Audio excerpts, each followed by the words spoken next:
Good morning, welcome back to my channel Arko's lifestyle. কেমন আছো তোমরা সবাই? আশা করি তোমরা সবাই অনেক ভালো আছো, সুস্থ আছো, আর আমরাও কিন্তু অনেক ভালো আছি। আমার নতুন একটা ব্লগে তোমাদের সকলকে জানাই অনেক ওয়েলকাম আর ভালোবাসা। তো চলো আজকে ব্লগটা এখান থেকেই স্টার্ট করি, আর সারাদিন কী করি না করি সবটাই তোমাদের সঙ্গে শেয়ার করবো। তো স্কিপ না করে পুরো ব্লগটা দেখতে থাকো, আশা করছি আজকে ব্লগটা তোমাদের অনেক ভালো লাগবে। তো টাইটেল আর থাম্বনেল দেখে আশা করছি বুঝতে পেরেছো যে আজকে ব্লগটা কী নিয়ে হতে চলেছে। তো হ্যাঁ, আজকে কিছু ইম্পর্টেন্ট কথা তোমাদের সঙ্গে শেয়ার করব, যেটা আমার সঙ্গে ঘটেছে, যাতে তোমরাও এরকম ভুল না করো তার জন্য কিন্তু শেয়ার করব। তো সকাল সকাল সবার প্রথমে এই যে মানি প্লান্টটা ফ্রিজের উপর রেখেছিলাম, তো প্রায় এক সপ্তাহ মতো হয়ে গেছে, জলটা চেঞ্জ করা হয়নি। তো আজকে জলটা চেঞ্জ করে দিলাম, আর ওই এক সপ্তাহ পর পর কিন্তু জলটা চেঞ্জ করতে হবে। কালকেই ভেবেছিলাম যে জলটা চেঞ্জ করে দেবো, তবে আর একদম মনে ছিল না, যে কারণে এই যে সকালে উঠেই প্রথমে এই কাজটা সেরে নিচ্ছি। আর এটা কিন্তু আমার খুব শখের একটা জিনিস, এই যে ফ্রিজের ওপর থাকবে, খুব ভালো লাগে। আর ব্যালকনিতে তো আছে, তবে ওটা অনেক বড়, তো ওখান থেকেই কিন্তু নিয়ে আসা হয়েছে। এখানে দুটো ডাল এর মধ্যে রাখা হয়েছে, আর ব্যালকনির গাছটা কিন্তু অনেক বড় হয়ে গেছে। তো চলো এখন ব্রাশ করে নিই। তো সকালে উঠে ব্রাশ ট্রাশ কোনো কাজই হয়নি, সবার প্রথমে মানি প্লান্টের ওই জলটা চেঞ্জ করে দিয়েছি। তো এখন ব্রাশ করে নেবো, এখনও সব কাজ বাকি, এইমাত্র সবে উঠলাম। তো এই যে রাতেকার যে বাসনপত্র ছিল সেগুলো চলো এখন পরিষ্কার করে নিই। অনেকগুলো বাসনপত্র হয়ে গেছিলো, যে কারণে রাতে তো আর পরিষ্কার করতে পারি না, আর দু একটা থাকলে একমাত্র রাতে করি, আর নাহলে কিন্তু রাতে পরিষ্কার করা হয় না, সকালের জন্য কিন্তু রেখে দিতে হয়। তো রাতেকার বাসনপত্র সব পরিষ্কার করা হয়ে গেছে, এখন চলে এসেছি ব্রেকফাস্ট বানাবো। তো আজকে করব ব্রেড বাটার। তো কালকে কিন্তু ব্রেডগুলো এনেছিল, আর আজকে আমার কাজে লেগে গেল। তো যাই হোক, চলো এখন ব্রেকফাস্টটা বানিয়ে নিই। আর অর্ককে কিন্তু সকালবেলায় দুধ খাওয়াই, তো ওর দুধ গরম, জল ফোটানো সব হয়ে গেছে, আর এদিকে আমাদের খাবারও কিন্তু রেডি। আর এদিকে ডিমের অমলেট করে নিচ্ছি। তো চলো সব খাবার রেডি করে তারপরে আসছি। তো এই যে আমাদের ব্রেকফাস্ট রেডি হয়ে গেছে, তো এখন খেয়ে নেবো। আর অর্কও কিন্তু আমাদের সঙ্গে একটু খাবে, ও এগুলো খেতে পছন্দ করে। তো যাই হোক, খাওয়া দাওয়া করে এখন অর্কর পাপা যাবে একটু বেরিয়ে বাজার করতে। আজকে তো সানডে, তবে আজকে আর এমনি বেশি কিছু বাজার নেই কো, ওই আলু পেঁয়াজ এগুলোই শেষ হয়ে গেছে, তো সেগুলোই আনতে যাচ্ছে। প্রথমে ভেবেছিল অর্ককে নিয়ে যাবে, তবে কি মন হলো, বললো না এই তো এখান থেকেই চলে আসবো, ওকে আর নিয়ে যাবো না, তুমি ওকে একটু নিচেই খেলা করিয়ে নাও। তো নিচে এসছি বলে এই যে এখন একটু খেলে নিচ্ছে সব বাচ্চাদের সঙ্গে, তো একটু খেলে নিই। তো এই যে অর্ককে ঈশানদের ঘরে নিয়ে চলে এসেছি, নিচে আর খেলতে দিতে পারলাম না, এত বদমাইশি করছে। আর সব থেকে বড় কথা, একটা ছোট্ট সাপ দেখেছে, জ্যান্ত সাপ, তো সেটার মুখে গিয়ে হাত দিতে যাচ্ছে। এত বারণ করছি, তবুও দৌড়ে সে সেটাই দেখতে যাবে। তো সে কারণে ওকে কিন্তু জোর জবরদস্তি নিয়ে গেছি ঘরে, ঈশানদের ঘরে। তো ওখান থেকে কিছুক্ষণ খেলা করার পর এই যে চলে এসেছি, এখন করব দুপুরের রান্না। তো চিকেন নিয়ে এসেছিলো কালকে সন্ধেবেলায়, তো ওটা ফ্রিজে রেখেছিলাম, তো এই যে বরফ হয়ে গেছে, তো এটা এখন নর্মাল টেম্পারেচারে আসতে দেবো। আর অর্কর পাপা বাজার করে নিয়ে চলে এসেছে।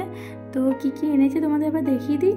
তো এখানে নিয়ে এসেছে অর্কর খিচুড়িতে দেওয়ার জন্য দুটো পেঁপে, আর নিয়ে এসেছে আলু পেঁয়াজ, আর ওদিকে আছে পেয়ারা। তো পেয়ারা আনতে বলিনি, তবে পেয়ারা খেতে আমি খুব পছন্দ করি, সে কারণে ওর পাপা নিয়ে এসেছে। আর একটু কাঁচা কাঁচাই আছে, তবে বেশ ভালো লাগে। আর ডিম শেষ হয়ে গেছিলো, তো ওখানে নিয়ে এসেছে 15টা কি 10টা মতো ডিম। তো আমার গোনা নেই, ওর বাবাকে আবার জিজ্ঞেস করা হয়নি। আর আজকে রান্না করব বলতে আজকে করব মাংসর ঝোল, আর করব পটল ভাজা, আর কিন্তু কিছু করব না। আর একটু আলু সেদ্ধ করি তো করবো। এদিকে আলুগুলো অর্কর পাপা ওখানে রেখে দিচ্ছে। আর এই যে 1 কেজি মতো মাংস এনেছিল, তো 1 কেজি মাংস আমাদের দুজনের পক্ষে অনেকটা, যে কারণে আজকে 1 কেজি আর রান্না করব না, ওই 500 মতো আজকে করব, আর 500 কালকে করব। তো যেটুকু আজকে করব সেটা কিন্তু আলাদা করে রেখে দেবো, আর বাকি প্যাকেটের মধ্যে ভরে কিন্তু ডিপ ফ্রিজে রেখে দেবো। এদিকে মাংস ঝোলের জন্য সব রেডি করে নিয়েছি, টমেটো আদা রসুন, ওদিকে পেঁয়াজটাও কুচিয়ে নিয়েছি, আর এদিকে মশলাটা কষে নিয়েছি। তো এখন মাংসগুলো দিয়ে দেবো। তো যাই হোক, রান্নাটা এখন করে নিই। আর তোমাদের সঙ্গে তো বললাম একটা ইম্পর্টেন্ট কথা নিয়ে শেয়ার করবো, তো সেটা হচ্ছে 6-7 দিন আগে আমি ইউটিউব থেকে একটা ভিডিও ডাউনলোড করে ছেড়েছিলাম আমার চ্যানেল থেকে। আর সেটা হচ্ছে ওই যে আলপনা রুবিস ব্লগ, ফেমাস ইউটিউবার, তো ওই দিদিভাইটা মারা যায়। তো সবাই ছাড়ছে দেখে আমিও ছাড়লাম। এবার কপিরাইট আসে বা কপিরাইট স্ট্রাইক আসে, এইসব সম্বন্ধে সেরকম অতটা আমার জানা ছিল না, যেহেতু আমি তো নতুন, তাই না, তাই এসব সম্বন্ধে কিছুই জানি না। এমনি যে ইচ্ছা হলো চলো ঠিক আছে ছেড়ে দিই, আসলে ঠিক করে ডাউনলোড করতেও জানতাম না, তো কোনো রকম ডাউনলোড করে ছেড়েছি। এবার তখন অন্তত কপিরাইট দেখায়নি, তো আমি ভাবলাম হয়তো এইসব কিছু আসে না, সবাই তো ছাড়ছে, ঠিক আছে ছেড়ে দিই। যে কারণে সেদিনকে ভ্লগ রেডি করা ছিল, তবে ভ্লগ আর দিইনি, ওই ভিডিওটাই দিয়েছিলাম। এবার খুব একটা ভিউজ আসেনি, প্রথমে তো 20টার মতো ভিউজ এসেছিলো, তো রাতে দেখলাম যে 100টার মতো ভিউজ এসেছিলো। তো তখনও কিন্তু কপিরাইট আসেনি। তো পরের দিন সকালে উঠে দেখি চ্যানেলটা খুলে যে ভিডিওটা দেখাচ্ছে না, মানে আমার কাছেও দেখাচ্ছে না, আর অর্কর পাপার ফোন থেকে দেখলাম ওখানেও দেখাচ্ছে না, রিমুভ হয়ে গেছে। তো ওয়াইটি স্টুডিওটা খুলে দেখলাম কপিরাইট এসছে, তো ওখানে শুধু কপিরাইট দেখাচ্ছে। তো ভাবলাম কপিরাইট এলে তো অতটা সমস্যা নয়, ওটা তুলে নেওয়া যায়, যে কারণে অতটা টেনশন হয়নি। তারপরে ক্রোম ব্রাউজারে গিয়ে ওয়াইটি স্টুডিওটা খুলে দেখি যে ওখানে কপিরাইট স্ট্রাইক এসেছে, মানে 3টের মধ্যে একটা চলে এসেছে, রেড কালারের একটা নোটিফিকেশান আছে। তো সেটা দেখে তো রীতিমতো প্রচণ্ড ভয় খেয়ে গিয়েছি। এরকম কপিরাইট কি করে রিমুভ করতে হয় বা কিচ্ছু জানি না গো। তো যাই হোক, ভুল যেহেতু করে ফেলেছি আর তো কিছু করার নেই, তাই না, এটা আমাকে ঠিক করতেই হবে। এবার কপিরাইট স্ট্রাইকটা দেখে তখন এত আফসোস হচ্ছে যে কেন ছাড়তে গেলাম। আজ অবধি কোনো দিন তো কারোর ভিডিও ডাউনলোড করে ছাড়িনি, কারো কপিও করিনি, নিজে যতটা পেরেছি ততটাই করেছি। ভ্লগ নিজে থেকে নিজে কন্টেন্ট করি, নিজে থাম্বনেল তৈরি করে নিজেই আপলোড করি, যেটুকু ভিউজ হয় সেটুকুই আমার পক্ষে অনেক। কেন যে করতে গেলাম, তো যাই হোক, করে যেহেতু ফেলেছি ওটা তো এখন রিমুভ করতে হবে, আর যেমন করে হোক চ্যানেলটা আমাকে ঠিক করতে হবে। যে কারণে ইউটিউব থেকে অনেক ভিডিও দেখি, অনেক কিছু করেও কিন্তু প্রথমে ঠিক করতে পারিনি।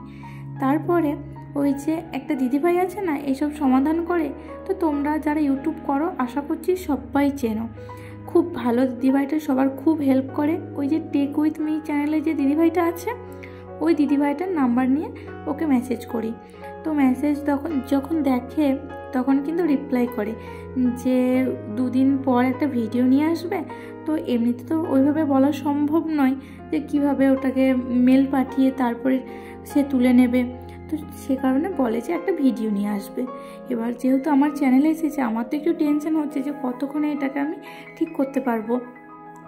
তো আমি নিজে একটু ওখানে গিয়ে ডিটেলসে যে পাঠিয়েছে তার ইমেলে যাই, এরকম করে যাই হোক যতটুকু আমার দ্বারা সম্ভব হয়েছে করেছি। এবার জানি না যে কপিরাইট ট্র্যাকটা তুলে নেবে কি না, তবে আমার দ্বারা যতটা সম্ভব হয়েছে। সত্যি আমি ভুল করেছি, কারোর ভিডিও ডাউনলোড করে আপলোড করা সত্যি উচিত নয়, কারোরই উচিত নয়। তবে যাই হোক, আমি বলবো কেউ এরকম করো না, যতটা সম্ভব নিজে তৈরি করো ভিডিও, নিজে থাম্বনেল কন্টেন্ট তৈরি করো, দেখবে যেটুকুই ভিউজ আসবে অনেক ভালো। তো আমার মনে হলো যে এটা তোমাদের সঙ্গে শেয়ার করার দরকার, যে কারণে করলাম। তো এরকম ভুল কেউ কিন্তু করো না। আর আমার কিন্তু কপিরাইট স্ট্রাইকটা যাই হোক উঠে গেছে, এখন অবধি আমি একটু টেনশন ফ্রি হয়েছি, অনেক খুশি আছি। আর এরকম ভুল আমি আর কোনো দিন করবো না। আমি যতটা সম্ভব আমি নিজের ভিডিও দেবো, তাতে ভিউজ আসবে না আসবে, অন্তত কারোর ভিডিও তো কপি করবো না। তো যেহেতু জানতাম না, এরকম একটা ভুল করে ফেলেছি। তো যাই হোক, আমার মনে হলো এটা তোমাদের সঙ্গে শেয়ার করার দরকার। অনেকের হয়তো উপকারে এসেছে বা আসবে। যদি কেউ ভেবে থাকো যে এরকম ভবিষ্যতে করবে, আমি বলবো অন্তত করো না, নিজের ক্ষতি এভাবে করো না। তবে যাই হোক, তোমরা দেখলে আমরা গিয়েছিলাম একটু বেরিয়ে অর্কর জন্য একটু কেনাকাটা করতে, তবে সেটা হয়নি। আসার পথে এই যে একটা গদ্দা নিয়ে এসেছি। তো কী হয়েছে, আগে থেকে তো অলরেডি একটা ছিল, তবে সেটা না অতটা মানে নরম নয়, স্পঞ্জের যে গদিগুলো হয় সেগুলোই, যে কারণে একটা নেওয়া হয়েছে। প্রথমে ঠিক করেছিলাম সিঙ্গেল নেবো, তবে নিয়ে আসা একটু সুবিধা, কিন্তু সিঙ্গেল নিলে না সরে চলে যায়, যে কারণে আমি পাপাকে বললাম যে নিয়ে যাওয়ার অসুবিধা হলেও আমি কিন্তু নিলে একদম ডবল বেডের নেবো, নাহলে খুব সমস্যা হয়ে যায়, সরে চলে যায়। কারণ নিচের যে দুটো আছে ও দুটো কিন্তু সিঙ্গেল, যে কারণে খুব সমস্যা হয়। তবে সত্যি ডবল বেডের নিয়েছি ঠিকই, তবে আনতে খুব সমস্যা হয়েছে। অর্ককে যেহেতু নিয়ে গিয়েছিলাম আর এতটা বড়, তবে অর্ককে সামনে বসানো হয়েছিল আর এটা আমি মাঝখানে নিয়েছিলাম।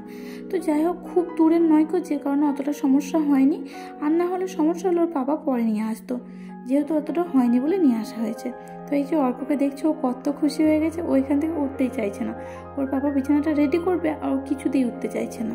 যাই হোক, বিছানাটা এদিকে রেডি করা হয়ে গেছে আর বেডশিটটাও চেঞ্জ করে নেওয়া হলো।